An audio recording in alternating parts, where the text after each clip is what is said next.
అమిత్ షా దిష్టిబొమ్మ దహనం.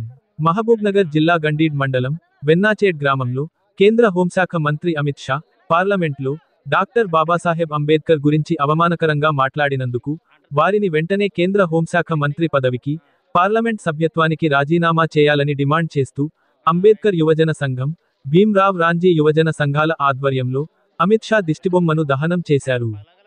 బాబాసాహెబ్ అంబేద్కర్ విగ్రహానికి పూలమాల వేసి వారి కాళ్లకు నమస్కారం చేసి రాజీనామా చేయాలని డిమాండ్ చేశారు.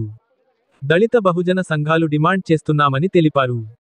మాట్లాడినప్పుడు ప్రతి బీద వర్గాల వాళ్ళకు చాలా ఇబ్బంది కలుగుతుంది. అంబేద్కర్ అనేది మనకు రాజ్యాంగకర్త.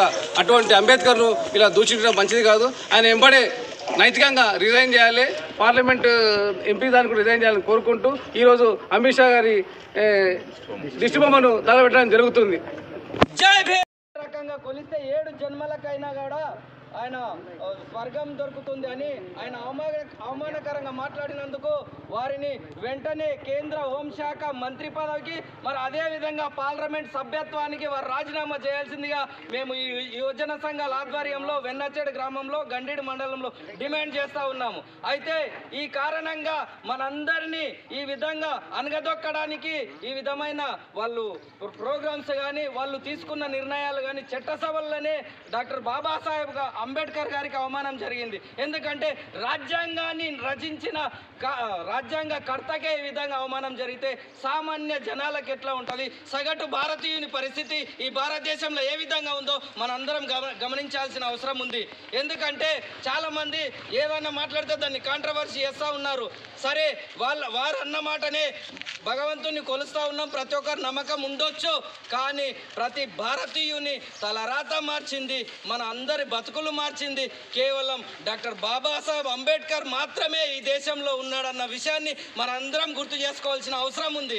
ఎందుకంటే వారు ఈ విధంగా అవమానకరంగా ఎందుకు మాట్లాడినరు? వాళ్ళ లోపల ఏముంది? రాజ్యాంగాన్ని రూపుమాపే విధంగా వాళ్ళ ఆలోచనలు వాళ్ళ వైపు ఆ ఆలోచనల వైపు వాళ్ళు వెళ్తున్నారు కాబట్టి ఆ విధంగా అమిత్ షా గారు మాట్లాడినరు. అందుకొరకే మనందరము కూడా వారిని వెంటనే మంత్రి పదవికి మరియు రాజ్యసభకు వారు బర్తరఫ్ చేయాలని, వాళ్ళు రాజీనామా చేయాలని కోరుతూ ఈ అవకాశాన్ని మీరు అందరు ఇచ్చినందుకు ధన్యవాదాలు తెలియజేస్తూ జై భీమ్. జై భీమ్. జై భీమ్.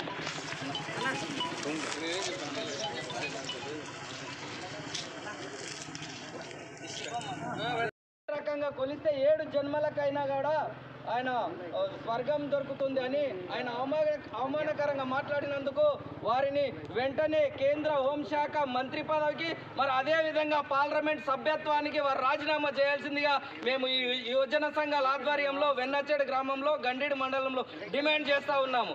అయితే ఈ కారణంగా మనందరినీ ఈ విధంగా అనగదొక్కడానికి ఈ విధమైన వాళ్ళు ప్రోగ్రామ్స్ కానీ వాళ్ళు తీసుకున్న నిర్ణయాలు కానీ చట్టసభల్లోనే డాక్టర్ బాబాసాహెబ్ అంబేద్కర్ గారికి అవమానం జరిగింది. ఎందుకంటే రాజ్యాంగాన్ని రచించిన రాజ్యాంగ కర్తకే ఈ విధంగా అవమానం జరిగితే సామాన్య జనాలకు ఎట్లా ఉంటుంది? సగటు భారతీయుని పరిస్థితి ఈ భారతదేశంలో ఏ విధంగా ఉందో మనందరం గమనించాల్సిన అవసరం ఉంది. ఎందుకంటే చాలామంది ఏదైనా మాట్లాడితే దాన్ని కాంట్రవర్సీ చేస్తూ ఉన్నారు. సరే, వారు అన్న మాటనే భగవంతుని కొలుస్తూ ఉన్నాం, ప్రతి ఒక్కరు నమ్మకం ఉండొచ్చు. కానీ ప్రతి భారతీయుని తలరాత మార్చింది, మన అందరి బతుకులు మార్చింది కేవలం డాక్టర్ బాబాసాహెబ్ అంబేద్కర్ మాత్రమే ఈ దేశంలో ఉన్నాడన్న విషయాన్ని మనందరం గుర్తు చేసుకోవాల్సిన అవసరం ఉంది. ఎందుకంటే వారు ఈ విధంగా అవమానకరంగా ఎందుకు మాట్లాడినరు? వాళ్ళ లోపల ఏముంది? రాజ్యాంగాన్ని రూపుమాపే విధంగా వాళ్ళ ఆలోచనలు వాళ్ళ వైపు ఆ ఆలోచనల వైపు వాళ్ళు వెళ్తున్నారు కాబట్టి ఆ విధంగా అమిత్ షా గారు మాట్లాడినరు. అందుకొరకే మనందరము కూడా వారిని వెంటనే మంత్రి పదవికి మరియు రాజ్యసభకు వారు బర్తరఫ్ చేయాలని, వాళ్ళు రాజీనామా చేయాలని కోరుతూ ఈ అవకాశాన్ని మీరు అందరు ఇచ్చినందుకు ధన్యవాదాలు తెలియజేస్తూ జై భీమ్.